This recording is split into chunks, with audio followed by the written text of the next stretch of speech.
नमस्कार, सलाम और जूले। मैं हूं सोनम वांगचुक लद्दाख से। आप में से कुछ लोग हमें जानते होंगे हमारे शिक्षा सुधार के कामों के बारे में, या फिर पर्यावरण के काम में आइस स्तूपा, आर्टिफिशियल ग्लेशियर जैसे कामों के लिए, या फिर आई लिव सिंपली जैसे ग्लोबल मूवमेंट्स जो कि सादा जीवन अपनाकर क्लाइमेट चेंज को रोकने के लिए लोगों को प्रेरित करती है। मगर दोस्तों, आज मैं इन चीज़ों के बारे में नहीं बल्कि आप लोगों को एक बहुत ही ज़रूरी संदेश देने के लिए आया हूं, जो कि चीन और भारत के बीच अभी जो टकराव और तनाव की स्थिति बनी है, इसके बारे में आपकी क्या जिम्मेदारी है। मैं लद्दाख में हूं और आप देख रहे हैं सिंधु नदी को बहते हुए यहाँ, और वो जो पहाड़ियाँ हैं उनके पीछे नुब्रा और चांगथांग के वो इलाके हैं जहाँ पर ये तनाव बढ़ता जा रहा है। हज़ारों सैनिक वहाँ ले जाए जा चुके हैं। सुनने में आया है चीनी वायुसेना के जहाज़ भी वहाँ तैनात किए गए हैं, और एक घंटे पहले भारतीय वायुसेना के जहाज़ भी मेरे ऊपर मंडरा रहे थे। सामान्यतः जब सीमा पर तनाव होता है तो हम आप जैसे नागरिक ये सोचकर सो जाते हैं रात को कि सैनिक इसका जवाब दे देंगे। मगर मैं आज आप लोगों को ये ज़रूरी बात बताना चाहता हूँ कि इस बार सिर्फ सैनिक जवाब नहीं, दो तरफा जवाब हो और उसमें नागरिक जवाब भी हो। तो आप जैसे नागरिक दिल्ली, मुंबई और बेंगलोर और अनेक शहरों से क्या कर सकते हैं इसमें, ये समझने के लिए पहले हमें समझनी होगी चीन की ये हरकत और वो ऐसा क्यों कर रहा है। आपने देखा होगा कि ये सिर्फ भारत के साथ नहीं हो रहा है, बल्कि पिछले कई हफ्तों से चीन ये दक्षिण चीनी सागर में वियतनाम, ताइवान और अब हांगकांग के साथ भी छेड़खानी कर रहा है। और मेरा ये विश्लेषण है कि वो ये सब किसी देश के साथ दुश्मनी के वजह से ज़्यादा अपने अंदर की समस्याओं को सुलझाने के लिए कर रहा है। आज चीन को सबसे बड़ा डर है तो अपने जनता से डर है। उनकी 140 करोड़ की आबादी, जो कि एक बंधुआ मजदूर की तरह बिना मानवाधिकारों के चीनी तानाशाह सरकार के लिए काम करते हैं और उसे धनी बनाते हैं। जब वो नाराज़ हो जाए तो फिर एक क्रांति की सी परिस्थिति बन पड़ती है, और इससे चीन बहुत डरता है।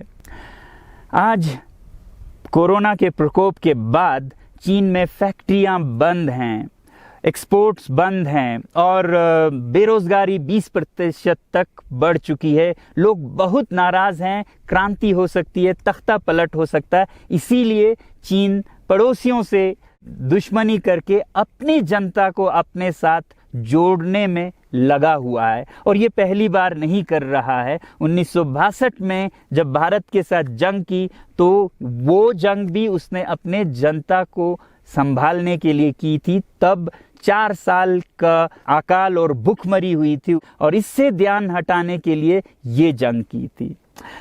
चीन के लिए अपनी जीडीपी और जो खुशहाली है उसे बढ़ाते रहना बहुत ही ज़रूरी है, और जिस दिन जीडीपी घट जाए वहाँ की जनता क्रांति के लिए तैयार है। मैं तो कहता हूँ कि इस बार भारत की बुलेट पावर से भी ज़्यादा वॉलेट पावर काम आएगी। जो नागरिक पैसा खर्चते हैं चीन के सामान को खरीदने में, ज़रा सोचिए, हम आप भारतीय उद्योग को मारकर चीन से मूर्तियों से कपड़ों तक हर साल 5 लाख करोड़ के सामान खरीदते हैं, और फिर यह पैसा आगे जाकर हमारे सीमा पर हथियार और बंदूक बनकर हमारे सैनिकों के मौत का कारण बन सकती हैं। तो इसलिए अगर हमारे देश के 130 करोड़ लोग और 3 करोड़ जो भारतीय बाहर के देशों में हैं, सब मिलकर भारत में और बल्कि दुनिया भर में एक boycott made in China movement या अभियान शुरू करते हैं, तो आज दुनिया भर में चीन के प्रति रोष है। हो सकता है कि सारी दुनिया साथ आए और इतने बड़े स्तर पर चीनी व्यापार का बॉयकॉट हो कि चीन को जिसका सबसे बड़ा डर था वही हो, यानी कि उसकी अर्थव्यवस्था डगमगाए और उसकी जनता रोष में आए, विरोध और तख्ता पलट। और अगर हम ऐसा नहीं करते हैं तो कितनी बदनसीबी की बात होगी भारत के लिए, ज़रा सोचिए। एक तरफ हमारे सेना सीमा पर जंग लड़ रही होगी और दूसरी तरफ हम आप चीनी सामान, मोबाइल से लेके कंप्यूटर्स, कपड़ों से लेके खिलौनों तक को खरीद कर उनकी सेना को पैसा भेज रहे होंगे, चीन की सेना को। ये तो हुई हार्डवेयर की बात। दूसरी तरफ हमारी युवा चीनी सॉफ्टवेयर, एप्स, गेम्स जैसे टिकटॉक, शेयरिट, इन सब में मस्त उन्हें दूसरी तरफ से करोड़ों करोड़ों का पैसा भेज रहे होंगे। तो इसलिए बहुत ज़रूरी है कि हम एक नागरिक जवाब ज़रूर दें और इसे एक अभियान बनाएं, ग्लोबल मूवमेंट की तरह। ये बॉयकॉट मेड इन चाइना का जो अभियान है वो भारत के लिए भी एक वरदान साबित होगी।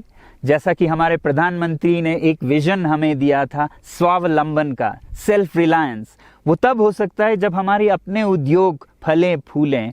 और जब हम बॉयकॉट करते हैं इन सामान का तो अपने देश के उद्योग का, उत्पाद का हम प्रयोग करेंगे और उससे मजदूरों को रोजगारी मिलेगी और सारा देश खुशहाल होगा। बजट होगा कि हम और अच्छी तरह से टक्कर ले सकें सीमा पर भी। तो इसके लिए मैं आप लोगों से अपील करता हूं कि जहां तक ऐप्स और सॉफ्टवेयर की बात है तो हमारे युवाओं को एक हफ्ते में उन्हें अनइंस्टॉल करना चाहिए। Boycott made in China, software in a week and hardware in a year. क्योंकि साजो सामान के लिए वक्त लगेगा हमारे अपने देश से और बाहर से विकल्प निकलने तक, तो उसे हम एक साल के अंदर कर सकते हैं। तो ये हम न सिर्फ अपना प्रतिज्ञा करें बल्कि 100 और लोगों को इसके बारे में समझाएं, शेयर करें सोशल मीडिया पर, और हमारी जो मीडिया है वो जनता तक, देश के कोने कोने तक पहुंचाए। और जैसे ही इसका असर दिखने लगेगा, इंटरनेट से ऐप्स लाखों में, करोड़ों में अनइंस्टॉल होंगे, तो चीन को संदेश साफ जाएगा और यही एक तरीका उसे मेज़ पर पहुंचा सकती है जहां पर कि बातचीत हो शांति की। तो जाते जाते मैं ये बता दूं कि मैं क्या करने जा रहा हूं। इस फ़ोन पर जो भी चीनी ऐप्स हैं उन्हें तो मैं एक हफ्ते में हटा रहा हूं, बल्कि ये फ़ोन जो कि चीन में बना है इसे भी मैं एक हफ्ते में अपनी ज़िंदगी से अलग कर रहा हूं। और एक साल के अंदर हर वो चीज़ जिस पे मेड इन चाइना लिखा है उसे ज़िंदगी से निकालने जा रहा हूं। हमें चीन से, चीनी लोगों से कोई समस्या नहीं है, चीनी सरकार और उनकी रवैयों से समस्या है। जब तक चीन में परिवर्तन ना हो हमें ऐसा करना होगा। और आप लोगों से मैं अपील करता हूं कि आप अपने शहर में, अपने मोहल्ले में ऐसे इवेंट्स करें जहां लोग प्रतिज्ञाएं करें कि चीनी सामान का बहिष्कार करें जब तक चीन में परिवर्तन ना हो।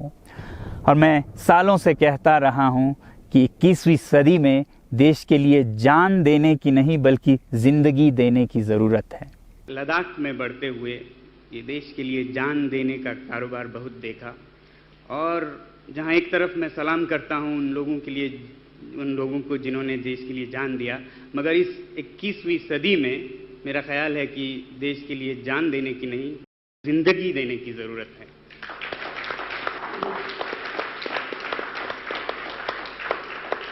तो आप भी निभाइएगा अपना रोल। जय हिंद।